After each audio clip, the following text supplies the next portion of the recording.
मंगनी, शादी, पसंद की शादी, तलाक और खुला पर हमारे मुल्क में लड़ाई झगड़े तो होते ही हैं, मगर मंगनी टूट जाए या शादी से इनकार कर दिया जाए तो ये झगड़े नहीं रहते, बल्कि खानदानी दुश्मनी का रूप धार लेते हैं। इस सिलसिले में ज्यादातर इख्तिलाफात महज लड़की की खूबसूरती और लड़के की दौलतमंदी की वजह से ही होते हैं, मगर ये नहीं देखा जाता कि लड़के या लड़की में खूबसूरती और दौलतमंदी के अलावा और कौन सी खूबी पाई जाती है। जिन इलाकों में किसी नौजवान की खूबी तालीम और इल्म और हुनर के बजाय महज खूबसूरती करार पाए, वहाँ सिवाय लड़ाई झगड़ों के और खानदानी दुश्मनी के और क्या नतीजा सामने आ सकता है। ज़माना बहुत बदल चुका है और इसके रिवायती अंदाज भी बदल चुके हैं। पसंद की शादी, तलाक और खुला के केसेस में भी इतनी तेज़ी आने लगी है जितना एक दूसरे को पसंद करने और ठुकराने की तादाद में इजाफा हुआ है। जाहिर है बदलते हुए वक्त और हालात के सामने सब बेबस हैं और इससे छुटकारा भी मुमकिन नहीं, मगर इन हालात में अगर नौजवान नस्ल सब्र और तहम्मुल के साथ शादी, ब्याह और ज़िंदगी के दूसरे जज्बाती मसाइल को बाहमी रजामंदी से हल नहीं करती तो इसके ज़िंदगी से जुड़े मामला दुनिया के तरक्की याफ्ता नौजवानों से बहुत पीछे रह जाएंगे। मोहब्बत की शादी आजकल या चंद बरसों का किस्सा नहीं, सदियों से नौजवान जोड़े एक दूसरे को पसंद करते चले आ रहे हैं, मगर इस पसंद के बाद शादी के बंधन में बंधने तक का सफ़र माँ बाप और घर वाले इंतहाई सोच समझकर तय करते थे।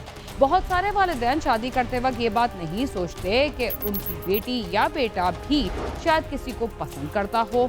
वो तो बस यही देखते हैं कि लड़का दौलतमंद है या नहीं और लड़की खूबसूरत है या नहीं, और यही गलती मुस्तकबिल में बहुत सारी समाजी खराबियों का बायस बन जाती है।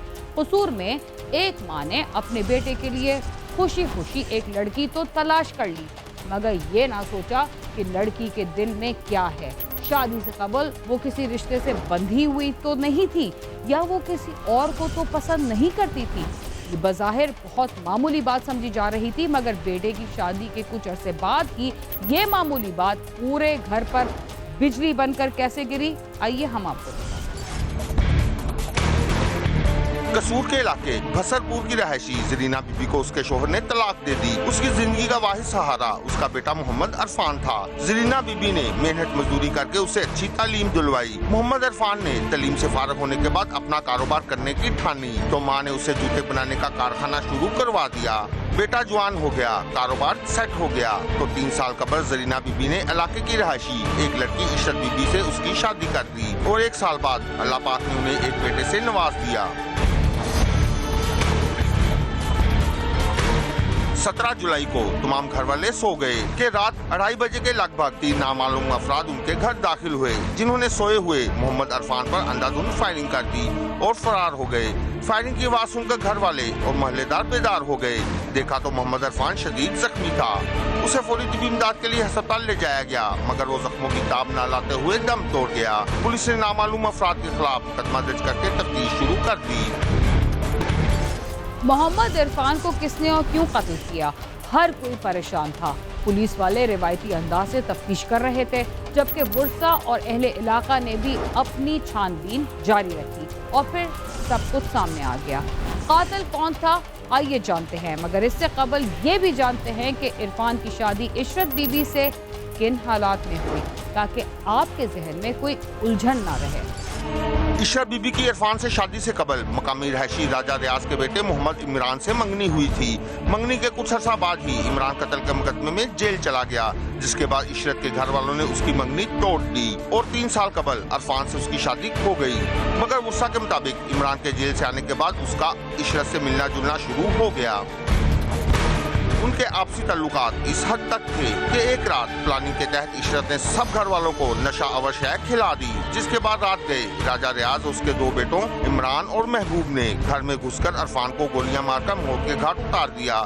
जिस वेले मैनू जाग आई है आदे पुत्र दी आवाज सुनते कौन जे तुसी अगो मेरा पुत्र दी मैं जदों आवाज सुनी मेरा पुत्र अगो नशे च साडी नूह ने रात नूं सानू दुध च नशा पियाया है। ये रली है मेरी नूह नाल किराए दे कातल उन्हें मंगवाए ने, उन्होंने फैर मरवा के मेरे पुत्र नूं कत्ल कराया महबूब ने ते मेरी नूह ने। मैनू इंसाफ चाहिए, जिसकी सीसीटीवी फुटेज भी मंजर आम पर आ गई। वर्सा ने पुलिस के सामने तमाम हक़ाइक़ रख दिए।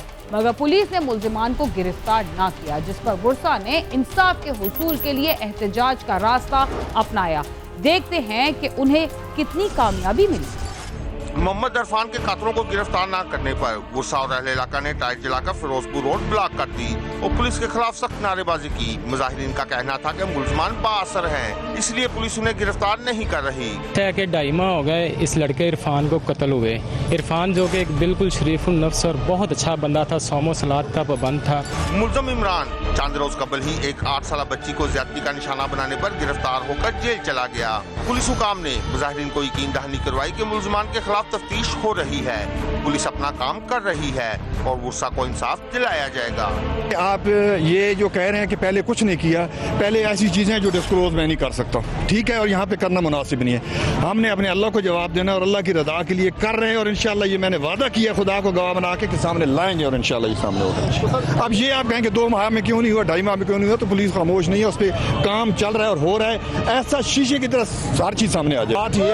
बात ये है कि नामजद हम आपसे काम कर रहे थे, नामजद इन्होंने अभी किया, वो जाहिर है उसका कत्ल का मुल्जिम था, पहले भी रहा है, और उस बच्ची के केस में तो वो नामजद था बिल्कुल, और उसमें कोई एविडेंस कलेक्ट थी सामने, उसमें तो कोई शक व शुबा नहीं था कि ये मुल्जिम नहीं है। जब मेडिकल और रेवेन्यू की रिपोर्ट आती है तो पुलिस बाउंड है उसके पीछे अमल करना। इंशाल्लाह मैंने तो हमेशा ही खुदा को किया और इंसाफ अल्लाह की रजा के लिए इंसाफ जरूर होगा इंशाल्लाह। अहले इलाका का कहना है कि पुलिस हाथ पर हाथ धरे बैठी है, अफसरान को दरख्वास्तें दी मगर कोई सुनवाई नहीं हो रही। अब वो किससे और कैसे इंसाफ हासिल करें। तो हम DPO साहब के पास भी गए, वहाँ भी उनको भी कहा, वो बस मार करके एप्लीकेशन रख ली है, भेज दी है, वो हो रहा है वो हो रहा है। इस तरह के सारे मामला बन रहे हैं। फिर लास्ट टाइम हम DIG पंजाब साहब के पास गए, वहाँ पर से तफ्तीश चेंज करवाई, तो अब नया तफ्तीशी जो है वो उसको कर रहा है, लेकिन हो अब भी कुछ भी नहीं रहा। मुजाहिरीन ने चीफ जस्टिस ऑफ पाकिस्तान से अपील की है कि उनकी दादरसी की जाए और उन्हें इंसाफ दिलाया जाए, क्योंकि मुल्जिमान बाअसर हैं और पुलिस उनकी पुष्पनाही कर रही है। साथी रिपोर्टर महर शफीक के साथ आमिर शहजाद, समा, कसूर। शादी के बाद किसी खातून की जिंदगी में मुदाखलत करने से जो तूफान बर्पा होता है उसका नतीजा आपने देख लिया। मगर इसमें सिर्फ एक शख्स का कसूर नहीं था, बल्कि लड़की भी कसूरवार थी। अगर शादी के बाद लड़की अपनी जिंदगी का चलन बदलना चाहती तो कोई भी शख्स उसके घरेलू मामलात में मुदाखलत करने की जुर्रत ना करता। प्रोग्राम क्राइम सीन में वक्त हुआ एक मुख्तसर से वक्फे का, जिसके बाद हम दोबारा आपके साथ होंगे। तब तक आप समा के साथ ही। मुख्तलिफ गलियाँ थी, मुख्तलिफ पॉइंट बनाए गए थे जिनके ऊपर जो है मंशियात फरोशों को खड़ा किया जाता था, मंशियात फरोख्त की जाती थी। लेकिन जैसे जैसे वक्त आगे बढ़ा पुलिस ने अपना कंट्रोल किया, तो उसके बाद जो है ये गलियाँ भी आपके सामने हैं। यहाँ पे रश भी नज़र आ रहा है। बूढ़ा आदमी भी घर से बाहर नहीं निकल सकता, बच्चे भी नहीं निकल सकते। हम अपने बच्चों को स्कूल नहीं भेज सकते थे, खसूसन काबली बाजार के लोगों की मैं बात कर रहा हूँ। अब जो पुलिस आई है तकरीबन रोज़ाना की बुनियाद पे ये कार्रवाई कर रही है और इनका गश्त रहता है इनका, तो उसकी वजह से जो है ना तकरीबन मंशियात ख़त्म हो चुका है। दिस इज़ दी मतलब लास्ट टाइम के अब ये जो इस तरह के इंसिडेंट यहाँ पे हो रहे हैं, अब यहाँ पे मंशियात नहीं रुकेगी। और ये हमने तहैया कर लिया, हमने कमिटमेंट की कि जो भी है सैफुल्लाह का अड्डा है या सैफुल्लाह के अड्डे की आड़ में जो भी अब ये मंशियात का काम कर रहे हैं, अब हम इनको ये काम नहीं करने देंगे।